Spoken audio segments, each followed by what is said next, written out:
సర్వీస్‌నో company నుంచి అయితే భారీగా నోటిఫికేషన్ అయితే రిలీజ్ చేయడం జరిగింది. కాబట్టి ప్రతి ఒక్కరు చూసిన వెంటనే జాబ్‌కి అప్లై చేసుకోండి. ఫ్రెషర్స్ మరియు ఎక్స్‌పీరియన్స్‌డ్ ఎవరైనా కూడా ఈ జాబ్‌కి అప్లై చేసుకోవచ్చు. ఈ నెలకి శాలరీ వచ్చేసి 25,000 నుండి 30,000 రూపాయలు అయితే ప్రొవైడ్ చేస్తున్నారు. ఈ జాబ్‌కి no fees, no exam, no experience ఏమీ కూడా అవసరం లేదు. ఇప్పుడు ఈ జాబ్‌కి ఎలా అప్లై చేసుకోవాలో తెలుసుకుందాం. మీరు లింక్ మీద క్లిక్ చేసిన తర్వాత మొత్తం బ్లాగ్ అంతా చదువుకొని ఇలా కిందకి స్క్రోల్ చేసినట్లయితే మీరు అఫీషియల్ అప్లై లింక్ కనిపిస్తుంది కదా! ఈ అఫీషియల్ లింక్ మీద అయితే ఇక్కడ మీరు క్లిక్ చేయవలసి ఉంటుంది. క్లిక్ చేసిన తర్వాత మీరు డైరెక్ట్‌గా కంపెనీ యొక్క కెరీర్ పేజ్‌కి అయితే రీడైరెక్ట్ అవుతారు. మీరు ఓపెన్ చేసిన తర్వాత మీకు ఇక్కడ చూసినట్లయితే అప్లై నౌ అనే బటన్ కనిపిస్తుంది కదా!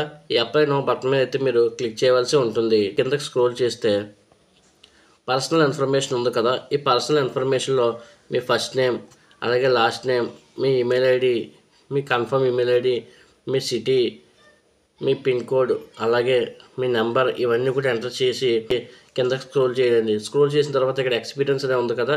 ఈ ఎక్స్పీరియన్స్ పక్కన బటన్ మీద యాడ్ మీద క్లిక్ చేయండి. క్లిక్ చేస్తే ఇక్కడ మీకు ఏమైనా ఎక్స్పీరియన్స్ ఉంటే ఇవ్వండి, లేకపోతే స్కిప్ చేసేయండి.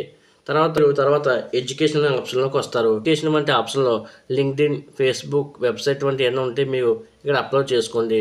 చేసుకున్న తర్వాత మీరు కిందకి స్క్రోల్ చేస్తే ఇక్కడ రెజ్యూమ్ అడుగుతుంది. ఈ రెజ్యూమ్‌ని అయితే మీరు అప్లోడ్ చేయవలసి ఉంటుంది. ప్రతి ఒక్కరు కూడా ఏటీఎస్ రెజ్యూమ్‌ని అయితే అప్లోడ్ చేయడానికి ట్రై చేయండి. ట్రై చేసిన తర్వాత ఇక్కడ మీకు నెక్స్ట్ అనే బటన్ కనిపిస్తుంది కదా! ఈ నెక్స్ట్ అనే బటన్ మీద అయితే క్లిక్ చేయండి. మీరు నెక్స్ట్ మీద క్లిక్ చేసిన తర్వాత మీకు కొన్ని క్వెషన్స్ అనేది ఓపెన్ అవుతాయి. వీటికి మీరు చాలా సింపుల్‌గా అయితే ఆన్సర్ చేసుకోండి. ఇవన్నీ కూడా మీరు సింపుల్‌గా ఆన్సర్ చేసుకున్న తర్వాత ఇలా కిందకి స్క్రోల్ చేస్తే మరిన్ని క్వెషన్స్ అనేవి ఉంటాయి. ఇవన్నీ చాలా ఈజీగా ఉంటాయి. ఇవన్నీ కూడా ఫిల్ చేసుకోండి. ఫిల్ చేసుకొని ఇక్కడ బాక్స్‌లో టిక్ మార్క్ మీద క్లిక్ చేసుకొని ఇక్కడ సబ్మిట్ మీద క్లిక్ చేస్తే మీ అప్లికేషన్ అనేది సబ్మిట్ అయిపోతుంది. వాళ్ళు మిమ్మల్ని కంపెనీ వాళ్ళు 1 ఆర్ 2 వీక్స్‌లో మిమ్మల్ని కాంటాక్ట్ అవ్వడం జరుగుతుంది. తర్వాత మీరు ఇంటర్వ్యూకి అటెండ్ అవుతారు. ఆ ఇంటర్వ్యూలో మీరు సెలెక్ట్ అయితే మీకు జాబ్ అనేది ప్రొవైడ్ చేస్తారు. ఈ విధంగా మీరు ఈ జాబ్‌కి అయితే అప్లై చేసుకోండి. కాబట్టి మీరు ప్రతీదీ కూడా పిన్ టు పిన్ అప్లోడ్ చేసుకోండి. మీరు ఎలా పడితే అలాగా అప్లై చేస్తే మీ అప్లికేషన్ అనేది రిజెక్ట్ అవ్వడం జరుగుతుంది. కాబట్టి రెజ్యూమ్ కూడా ఏటీఎస్ రెజ్యూమ్ అయితే అప్లోడ్ చేయడానికి అయితే ట్రై చేయండి. మర్చిపోకండి. వీడియో నచ్చితే లైక్ చేసి సబ్స్క్రైబ్ చేసుకోవడం మర్చిపోకండి. పక్కన ఉన్న బెల్ ఐకాన్ యాక్టివేట్ చేసుకోండి. థ్యాంక్ యూ అండ్ జై హింద్.